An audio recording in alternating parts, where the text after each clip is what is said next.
يقولون سارق الدار لا يملك المفتاح، ولكن أن تصل وقاحة النظام الجزائري إلى حد شراء قفطان من موقع فينتد وارتدائه في اليونسكو والادعاء بأنه تراث جزائري، هنا تجاوز الهوس كل الحدود. 4 ديسمبر 2024 تاريخ سجل. المغرب لم يكتفي بتسجيل القفطان في اليونسكو، بل وضع حداً لسنوات من سطو الجزائر المكشوف على التراث المغربي. اليوم في يومنا سنكشف كيف ترد المملكة بالوثائق الدامغة، وكيف يرد النظام الجزائري بالفوتوشوب. المحور الأول: التاريخ لا يرحم. هل هناك قواسم مشتركة؟ بداية يجب أن نسمي الأسماء بمسمياتها. الجزائر حاولت بشتى الطرق أن تنسب القفطان إليها، تارة يقولون عثماني وتارة أخرى يختلقون تاريخاً لا وجود له. الوثائق التاريخية صدمت النظام الجزائري بشكل مباشر. لكن مهلاً يا كريم، لنكن منصفين قليلاً. ألا يمكننا القول إن المنطقة المغاربية تشاركت تاريخاً طويلاً؟ ربما الجزائر بحكم الجوار تأثرت بهذا اللباس، أو كان هناك تبادل ثقافي طبيعي عبر القرون. ليس كل شيء سرقة، ربما هو مجرد تشارك. تشارك؟ سارة، نحن نتحدث عن الدولة الموحدية والمرينية التي كان مركزها في المغرب. المشكلة ليست في التأثر، فمن الطبيعي أن يتأثروا بذاك التراث. المشكلة هي أن النظام الجزائري قام بتزوير الملف. لقد أحضروا صوراً لقفاطين مغربية سرقوها من متاحف إلكترونية ونسبوها لأنفسهم. لو كان تشاركاً لما احتاجوا للسرقة والتزوير. أليس هذا قمة الإفلاس؟ حسناً، وجهة نظر قوية. لفهم عمق هذه الجريمة الثقافية نترككم مع الزميلة حليمة لتفصل لنا في الأصل والفصل.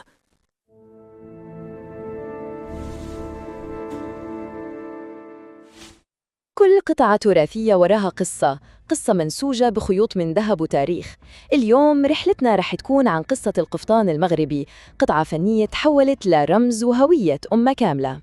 شوفوا معي جمال القطعة هذه من شفشاون. ما هي مجرد قطعة ملابس قديمة، لا، كل غرزة فيها كأنها كلمة من الماضي. القفطان المغربي هو أكثر من مجرد زي، هو فعلا هوية بتلبس، هو فن حي بيربط حاضرنا بقرون طويلة من الإبداع والحرفية المغربية الأصيلة. طيب، خلونا نبدأ من الأساس. شو هو القفطان المغربي بالضبط؟ وإيش اللي يخليه لهذه الدرجة قطعة مهمة وأساسية في الثقافة المغربية إلى يومنا هذا؟ ببساطة، القفطان هو تحفة فنية متحركة، شكل انسيابي طويل ومليان تفاصيل مذهلة، من التطريز اللي يسمونه الطرز والشغل اليدوي اللي اسمه اسفيفة. هو حاضر بقوة في كل اللحظات المهمة في حياة المغاربة، من الأفراح والأعياد والمناسبات الكبيرة، يعني جامع بين فخامة التاريخ وأناقة الحاضر. وهون منشوف القفطان في صورتين مختلفتين تماماً. على اليسار هو جزء من الحياة اليومية، من جلسات الشاي والجمعات الحلوة، وعلى اليمين هو قطعة أثرية ثمينة مكانها في متحف. وهذا هو جوهر القفطان، تقليد حي يربط الماضي بالحاضر وينتقل من جيل لجيل. والآن خلونا نرجع بالزمن لورا، لأن قصة القفطان الحقيقية ما انكتبت على ورق، بالعكس انحكت بخيوط الذهب والحرير على مر قرون طويلة من تاريخ المغرب. من المرابطين للموحدين للمرينيين وبعضهم السعديين وصولاً للعلويين، القفطان كان موجود وشاهد على كل هذه السلالات اللي حكمت المغرب. هذا التسلسل التاريخي اللي يمتد لأكثر من 1000 سنة بيثبت لنا أن القفطان أبداً ما كان موضة وراحت، لا، هو جزء أصيل ومتجذر في هوية المغرب. وهون عندنا دليل بصري واضح وملموس. تخيلوا، في القرن ال17 هؤلاء السفراء المغاربة لما راحوا على أوروبا كانوا لابسين اللي نقدر نميزه اليوم بوضوح على أنه قفطان. هذا يورينا أنه من وقتها كان رمز للهوية المغربية في المحافل الدولية. وهذا الاقتباس التاريخي مهم جداً. المؤرخ هنا يصف لحظة تحول السلطان السعدي أحمد المنصور من قائد عسكري لرجل دولة، يعني خلع الدرع ولبس القفطان. هذا يدل على أن القفطان ما كان مجرد لباس، بل كان رمزاً للسلطة المدنية والسياسية. طبعاً كل هذا الإرث العظيم ما جاء من فراغ. أي حرفة عظيمة لازم يكون لها مركز، وبالنسبة للقفطان مدينة فاس كانت هي القلب النابض اللي صنعته وصدرته للعالم لقرون طويلة. وهذه وثيقة من عام 1845 تعطينا دليلاً قاطع. بين قائمة الصادرات الرئيسية من مدينة فاس بنلاقي القفطان الأحمر مذكور بالاسم، يعني ما كان مجرد منتج محلي، لا، كان سلعة مغربية مهمة تباع وتصدر. وإذا كان فيه أي شك، هذا الاقتباس من أواخر القرن ال18 يحسم الموضوع. الرحالة يقولها بصراحة، القفاطين اللي كانوا يلبسونها في تمبكتو كانت تجي جاهزة ومصنوعة بالكامل من فاس. هذا يدل على السمعة الكبيرة اللي كانت تتمتع فيها فاس كمركز لصناعة القفطان. بس شوفوا معي دقة التفاصيل في هذه القطعة من متحف المتروبوليتان. هذا هو التطريز الفاسي الأصيل، بصمة فنية فريدة للحرفيين في فاس، واللي صارت علامة مميزة للقفطان المغربي الأصلي.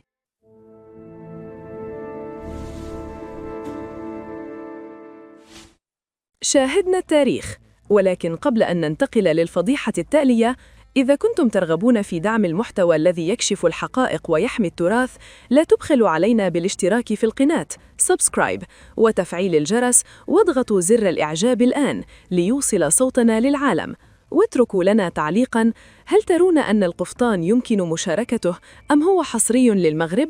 شاركوا الفيديو لنفضح التزوير. المحور الثاني: معركة اليونسكو، تزوير النظام الجزائري. نعود للمعقول، الجزائر لم تذهب لليونسكو بملف ثقافي بل بملف سياسي. الوفد الجزائري بذل المستحيل لعرقلة الملف المغربي، لكن النتيجة كانت صفراً. لكن يا كريم، ربما الوفد الجزائري لم يقصد العرقلة بقدر ما كان يحاول إثبات وجود ثقافي لبلده. أليس من حق كل دولة أن تدافع عما تظنه تراثها؟ قد يكون سوء فهم وليس سوء نية. سوء فهم؟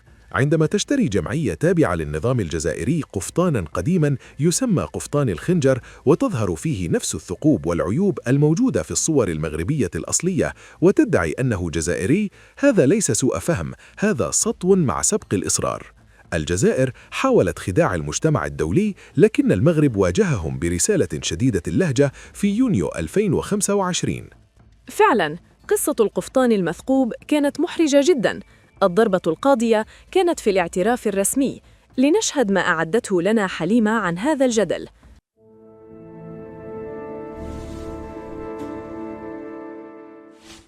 طيب، خلونا ننتقل من التاريخ العريق للحاضر ونشوف كيف العالم اليوم بيحاول يحافظ على هذا التراث الثقافي العظيم. ممكن نسأل نفسنا، كيف ممكن قطعة تراث محلية تتحول لإرث عالمي معترف فيه من الجميع؟ الجواب هو منظمة اليونسكو ودورها الأساسي في حماية كنوزنا الثقافية غير المادية. وهذا هو الإنجاز الكبير اللي صار. إدراج القفطان المغربي في قائمة اليونسكو كان لحظة تاريخية، لحظة اعتراف عالمي بأهميته وقيمته الثقافية اللي ما لها مثيل. لكن الطريق لهذا الاعتراف ما كان سهل بالكامل، صار فيه نقاش إجرائي، ومهم نفهم أن هذا النقاش كان حول تفاصيل العملية نفسها، وما كان أبداً عن أحقية المغرب بالقفطان أو ملكيته للتراث. عشان تكون الصورة واضحة للجميع، خلونا نلقي نظرة محايدة وسريعة على وجهتي النظر في النقاش الإجرائي اللي صار في اجتماع اللجنة. الوفد الجزائري طرح بعض الأسئلة الإجرائية. اعتراضاتهم كانت تتمحور حول نقطتين أساسيتين: هل تم تعديل الملف بعد الموعد النهائي؟ وكيف تم تقديم الملفات؟ وكانوا يستشهدون ببعض المواد من اللوائح التنفيذية. رد اليونسكو كان واضح وحاسم.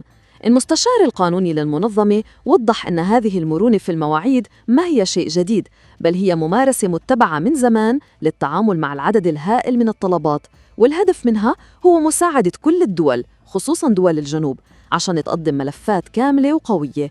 يعني العملية كانت تهدف للدعم والشمولية.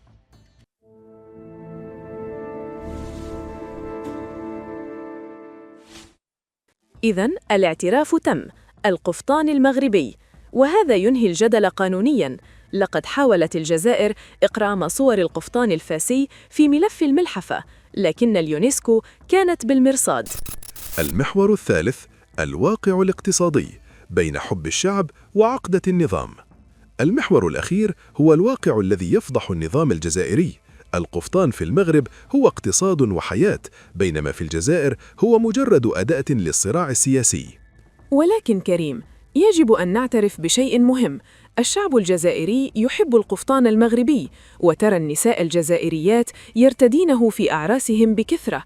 أليس هذا دليلاً على أنهم يقدرون الفن المغربي؟ ربما الشعب الجزائري ذواق ويعرف قيمة القفطان؟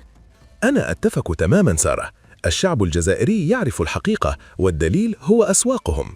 ادخلوا موقع واد قنيس في الجزائر، ستجدون التجار يكتبون قفطان مغربي للبيع. المشكلة ليست في الشعب الذي يحب الجمال، المشكلة في النظام الجزائري الذي يريد نزع صفة المغربي عن القفطان ونسبته لنفسه قسراً. الشعب يشتري المغربي، والنظام يسوق للجزائري الوهمي. بالضبط، الفرق شاسع بين الإعجاب بالثقافة وسرقتها. لنترك حليمة تختم لنا بهذه الجولة في الجمال المغربي الأصيل.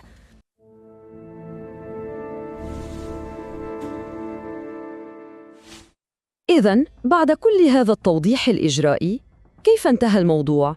وإيش كان القرار الأخير للجنة اليونسكو؟ هذه الكلمات الحاسمة جاءت من المسؤول الهندي اللي كان يترأس الاجتماع، وبكل وضوح أعلن إدراج القفطان المغربي في قائمة اليونسكو. هذا كان بمثابة الإعلان الرسمي والنهائي للاعتراف العالمي.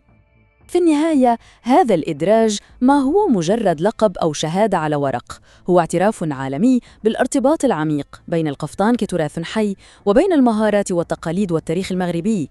هو احتفال بهذا الإرث وضمانة لحمايته للأجيال الجاية. قصة القفطان تخلينا نفكر بسؤال أكبر وأعمق. في عالمنا اليوم، عالم الموضة السريعة والعولمة، كيف نقدر نحمي تراثنا الثقافي الأصيل ونضمن إن قصصه الحقيقية تظل تروى؟ هذا سؤال أترككم تفكرون فيه.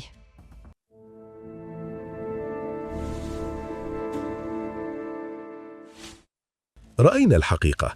القفطان مغربي، والزليج مغربي، ومناورات الجزائر في اليونسكو لم تزدنا إلا يقيناً بأن المغرب هو الأصل. رسالتنا للجزائر واضحة: التاريخ لا يشترى ولا يزور. يا جماعة، هذه المعركة الثقافية تحتاج وقفتكم. لا تخرجوا قبل أن تشتركوا في القناة، سبسكرايب، وتشاركوا الفيديو شير في كل المجموعات والصفحات لكي تصل الحقيقة لكل مكان ونفضح تزوير النظام الجزائري. اضغطوا لايك الآن. شكراً لكم، وإلى تحليل يوم الاثنين بإذن الله. دمتم سالمين.